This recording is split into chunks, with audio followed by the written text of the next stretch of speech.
बिस्मिल्लाहिर्रहमानिर्रहीम। अस्सलाम वालेकुम डियर स्टूडेंट, उम्मीद करती हूँ आप सब खैरियत से होंगे। स्टूडेंट, लास्ट लेक्चर में हमने 10th class computer chapter number 1 का टॉपिक 1.3 किया था और टॉपिक का नाम था process management in an operating system. आज हम इसका टॉपिक नंबर 1.4 करेंगे। तो अगर आपने मेरे पिछले तीनों लेक्चर्स नहीं सुने तो उनकी प्लेलिस्ट का लिंक आपको डिस्क्रिप्शन में मिल जाएगा, आप वो लेक्चर लाजमी सुनिएगा। इसके साथ साथ अगर आपको मेरे लेक्चर पसंद आते हैं तो इन्हें अपने दोस्तों के साथ शेयर कीजिएगा। अब हम चलते हैं अपने आज के लेक्चर की जानिब। आज का लेक्चर है आपका, और ये टॉपिक आपका बहुत छोटा सा है, मेमोरी। मेमोरी कहते हैं याददाश्त को। Memory is a fundamental component of a computer system. Memory जो है वो एक बुनियादी हिस्सा है कंप्यूटर सिस्टम का, यूज टू स्टोर डेटा, जो कि इस्तेमाल होता है डेटा को स्टोर करने के लिए, एंड इंस्ट्रक्शन, हदायत को स्टोर करने के लिए, रिक्वायर्ड फॉर प्रोसेसिंग, जो प्रोसेसिंग के लिए हमें ज़रूरत होती हैं। मेमोरी कंप्यूटर का एक बुनियादी हिस्सा है जिसको हम इस्तेमाल करते हैं डेटा को स्टोर करने के लिए, इंस्ट्रक्शन को स्टोर करने के लिए, उन डेटा और इंस्ट्रक्शन को जो कि हमें प्रोसेसिंग के दौरान ज़रूरत पड़ती हैं। It ensure that the CPU can assess information quickly during program execution. Quickly कहते हैं तेज़ी के साथ, इंफॉर्मेशन कहते हैं मालूमात को, असेस कहते हैं रसाई को।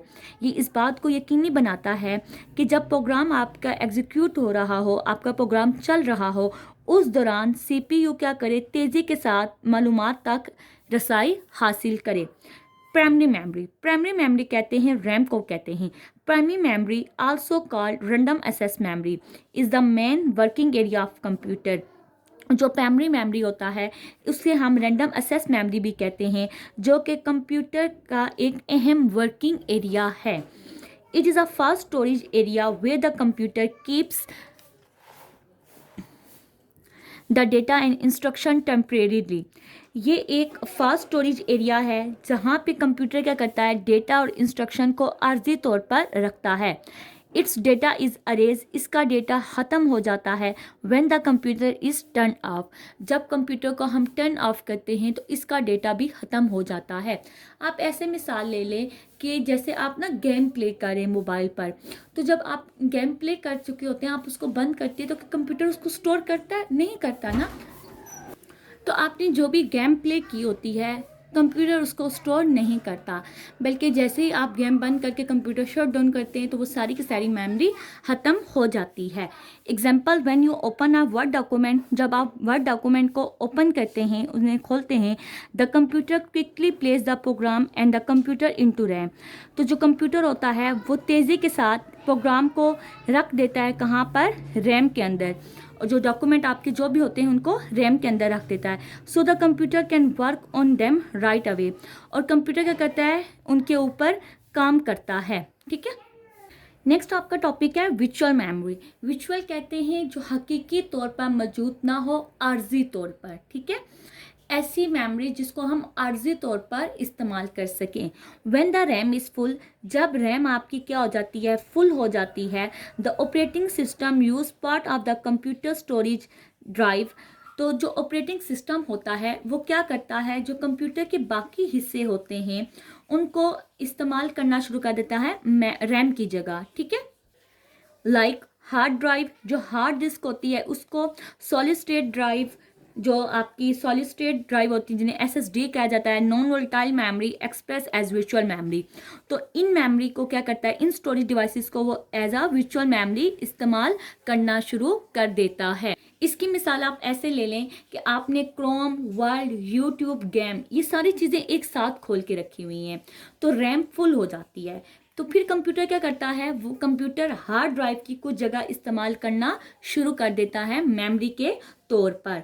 नेक्स्ट देखिए क्या है, this extra space act like temporary RAM allowing more program to run at the same time. ये जो इजाफी जगह होती है ये बिल्कुल आर्जी रैम की तरह काम करती है, ताकि जो कंप्यूटर है वो एक ही वक्त में ज़्यादा प्रोग्राम चला सके। इसका मतलब यह है कि अगर असल रैम में ना जगह कम हो तो कंप्यूटर बंद नहीं होता। ठीक है, वो ये नहीं कहता कि रैम फुल हो गया अब आपकी, अब मैं काम नहीं करूँगा, बल्कि वो वर्चुअल मेमोरी का इस्तेमाल करना शुरू कर देता है ताकि कंप्यूटर काम करता रहे, आप डिस्टर्ब ना हों। फिर नेक्स्ट देखें आप क्या है, Storage device drives operate at lower data transfer speed and the have higher access time as compared to RAM। तो इसका इसका जो इस लाइन का मतलब ये है कि जो हार्ड डिस्क होती है, ठीक है, या फिर आपकी जो एसएसडी होती है, नॉन वोलेटाइल मेमोरी होती है, इनकी जो रफ्तार होती है वो रैम के मुकाबले में बहुत सुस्त होती है। जो रैम होती है वो बहुत तेज़ी से काम करती है, जबकि ये जो आपकी हार्ड ड्राइव होगी, एसएसडी होगी हैं, ये क्या होती हैं, ये रैम के मुकाबले में काफ़ी सुस्त होती हैं। इसलिए जब हम वर्चुअल मेमोरी का इस्तेमाल करते हैं, हम तो नहीं करते, हर कंप्यूटर वर्चुअल मेमोरी का इस्तेमाल करना शुरू कर देता है, तो कंप्यूटर क्या हो जाता है, थोड़ा स्लो हो जाता है। That's why the use of virtual memory can result in reduced system performance। यही वजह है कि जब हम वर्चुअल मेमोरी का इस्तेमाल करते हैं तो उस वक्त कंप्यूटर क्या हो जाता है, स्लो हो जाता है।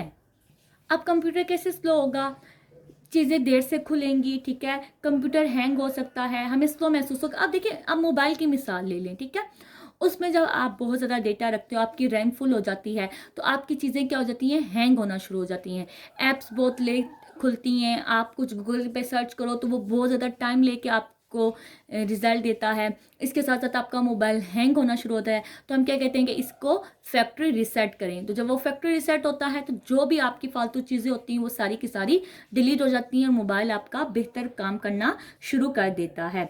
नेक्स्ट लाइन देखें, when several program are open simultaneously. जब एक साथ बहुत सारे प्रोग्राम खुले होते हैं, ठीक है, साइमल्टेनियसली कहते हैं एक साथ एक ही वक्त में।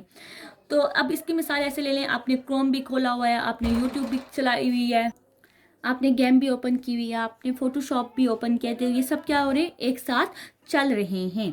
The operating system may transfer data less active program to virtual memory. तो जो आपका ऐसे जब आपके बहुत ज़्यादा प्रोग्राम खुले होते हैं तो ऑपरेटिंग सिस्टम क्या करता है, ऐसे प्रोग्राम जो कम डेटा इस्तेमाल कर रहे होते हैं तो ऑपरेटिंग सिस्टम क्या करता है, उनको वर्चुअल मेमोरी में मुंतकिल कर देता है। This free up space in RAM for the program you are currently using but may make दूस fewer active program slow to response. इससे क्या होता है, इससे रैम में जगह खाली हो जाती है और रैम में आपके जो उस वक्त आप प्रोग्राम यूज़ कर रहे होते हो ना, उसी को वो रैम में रखता है। इस वजह से, क्योंकि रैम क्या होती है, वो तेज़ होती है और आपका काम तेज़ी के साथ हो सके। अब मिसाल ऐसे ले लें कि आपने क्या किया, आपने क्रोम भी ओपन किया हुआ है, आपने गेम भी ओपन की हुई है, ठीक है। अब आप क्या कर रहे हो कि ना आपने गेम खेल रहे हो और बैक पे आपने क्रोम ओपन किया हुआ है। अब कंप्यूटर क्या करेगा, वो देखेगा कि दोनों में से ज़्यादा लेस जो है मेमोरी वो किसकी है, ठीक है, तो वो उसको आर्जी तौर पर किधर भेज देगा, वर्चुअल मेमोरी में भेज देगा। आप गेम खेल रहे हो तो वो गेम को किधर रखेगा, रैम में रखेगा। इस वजह से, क्योंकि रैम तेज़ होती है, तो आप इस वक्त जो काम कर रहे हो वही एक्टिव रहे, उस तक आपकी रसाई तेज़ी के साथ रहे, ताकि गेम हैंग ना हो, गेम बंद ना हो और आप सुकून से गेम खेल सकें। अब जो ये लाइन है, बट मेक दूस fewer active program slow to response. अब आपने गेम खेलते खेलते ना आप क्रोम पे गए हैं, ठीक है, तो अब क्रोम कहाँ था, आपका वर्चुअल मेमोरी में था ना, और वर्चुअल मेमोरी क्या है आपकी, स्लो होती है रैम से। तो जब आप क्रोम ओपन करेंगे ना तो फिर वो वर्चुअल मेमोरी में पड़ा हुआ था, तो वो आपका ओपन होते हुए टाइम लगाएगा, ठीक है। तो ये आपका आज का लेक्चर था। उम्मीद करती हूँ आज का लेक्चर आपको समझ आया होगा। मिलते हैं नेक्स्ट वीडियो में। अपना बहुत सारा ख्याल रखिएगा। अल्लाह हाफिज़।